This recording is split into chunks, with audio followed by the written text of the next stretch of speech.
নমস্কার everyone, welcome back to my YouTube channel. আজকে শুভ ষষ্ঠী এবং সকাল সকাল আমার মা এবং মাসি মিলে এবং সাথে আমার মেশোতো বোন তারা সবাই মিলে নাড়ু বানাচ্ছে। আজকে আমি আপনাদের সাথে শেয়ার করব আমার মহাষষ্ঠী আমি কিভাবে পালন করলাম বা আমার বাড়িতে কিভাবে মহাষষ্ঠী হলো। এখানে আমি একটা কথা বলে রাখি, আমাদের বাসায় আমি ছবিতে মা দুর্গার পূজা করি সেই 2021 সাল থেকে। কারণ 2021 সালে বাংলাদেশে একটা বড় ঝামেলা হয় দুর্গাপূজার সময়। সে বছর আমি সেভাবে দুর্গাপূজা দেখতে পারিনি বাইরে, তাই সে বছর আমি ছবিতেই ঘরে পূজা করি। এরপর থেকে সেই ছবিতে আমি ঘরে পূজা করে আসি এবং আমার কাছে এটা একটা আলাদা মাহাত্ম্য, কারণ যতবার আমি ছবিটা দেখি ততবারই আমার 2021 সালের কথা মনে পড়ে, যেটাকে আমরা বাংলাদেশি হিন্দুরা রক্তাক্ত শারদ বলে থাকি। যাই হোক, ছবিটা আমার কাছে অনেক বেশি প্রিশিয়াস, সাথে সেই দুর্গাপূজাটাও। যাই হোক, আমি আপনাদের এখন দেখাচ্ছি আমাদের নাড়ু বানানো শেষ, সেই নাড়ু আর মোয়া। এরপর আমি দেখাচ্ছি আমার একটা লকেট, যেটা আমাকে মা গিফট করেছে এবার দুর্গাপূজা হিসেবে। আমি একটা ফেসবুক পেজে দেখেছিলাম, তারপর আমি মাকে বলাতে মা আমাকে ওটা গিফট করে।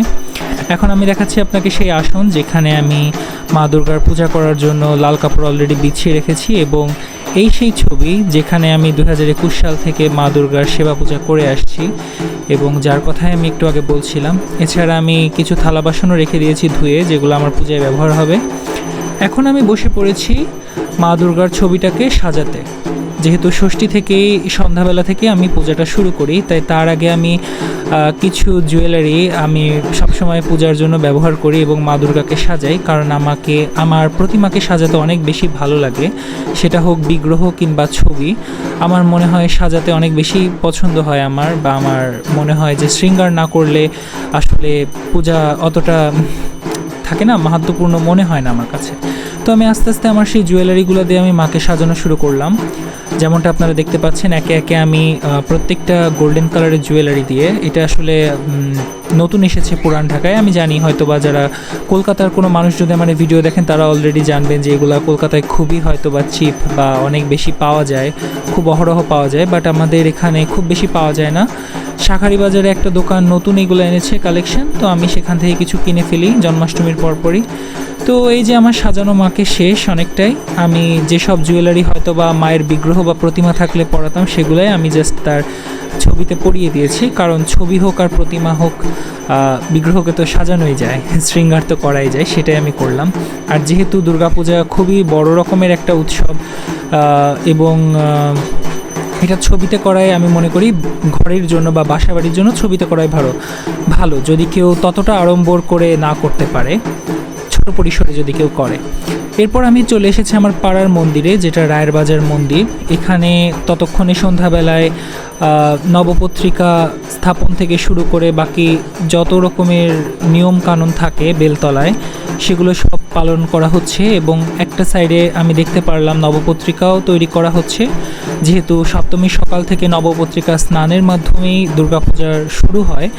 তো ষষ্ঠীর সন্ধ্যাবেলায় তখন পাড়ার যেসব দিদিরা বা মেশোরা তারা সবাই মিলে সেভাবে নবপত্রিকা তৈরি করছে। আর এখানে একজন পুরোহিত, সে বেলতলায় যা যা রিচুয়াল থাকে, ষষ্ঠীবিহিত যে নিয়মকানুনগুলো থাকে পালন করতে হয়, সেগুলাই সে তখন করছে।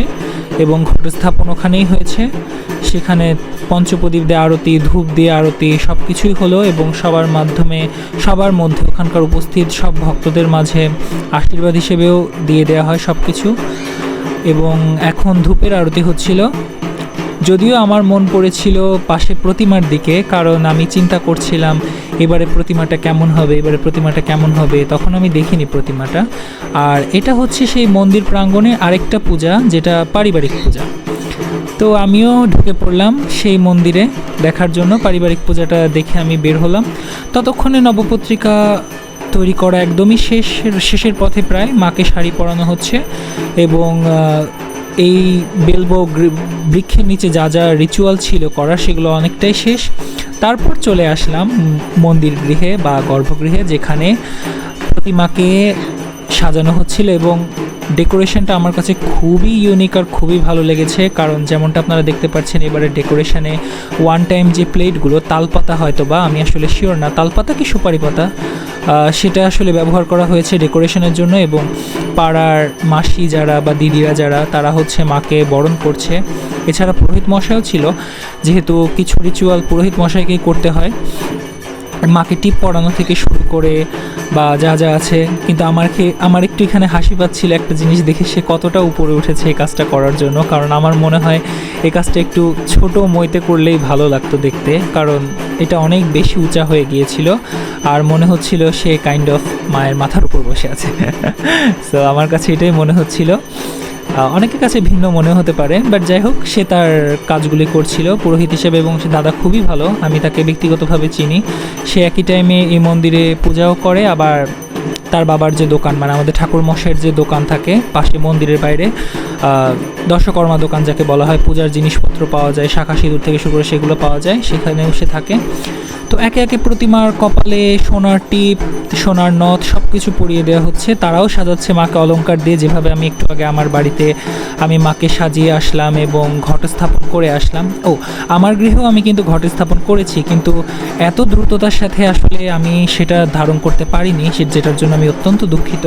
কারণ আমার চিন্তা ছিল যে আমাকে যেভাবেই হোক মন্দিরের এই দৃশ্যটা ধারণ করতেই হবে, কারণ আমি প্রতি বছরই ষষ্ঠীর দিন মাকে এখানে ষষ্ঠীর রাতেই আমি এখানে মাকে দেখতে আসি, যেহেতু আমার পাড়ার মন্দিরের মা, তো অবশ্যই আমি চাইবো ষষ্ঠীর রাতেই তাকে দেখতে। আর এখানে আমি দেখাচ্ছি ওভারঅল ভিউটা, যে এবারে প্রতিমাটা কেমন হয়েছিল। আমার কাছে তো খুবই ভালো লেগেছে, কারণ মাকে লাল শাড়ি পরানো হয়েছে এবং মায়ের যে বসার ভঙ্গিটা সেটাও খুবই সুন্দর ছিল। এছাড়া মুকুটের কারুকাজ থেকে শুরু করে আশপাশের ডেকোরেশনস সবই আমার কাছে খুবই ভালো লেগেছে। আর এটা যেহেতু আমার পাড়ার মন্দির, যেমনটা আমি বললাম, তো আমি সবসময় চেষ্টা করি ওখানে প্রথম দর্শনটা নেওয়ার। এরপর আমি পূজার জন্য কিছু জিনিস কিনে নিলাম, যেটা আমার পরের দিন সকালবেলা সপ্তমী পূজায় লাগবে। তারপর আমি একটা রিক্সা নিয়ে বাসায় ফেরত চলে আসলাম, কারণ আমার মাকে দর্শন করা শেষ এবং আমার বাসায় অনেক কাজ বাকি। দেখা হচ্ছে সপ্তমীতে।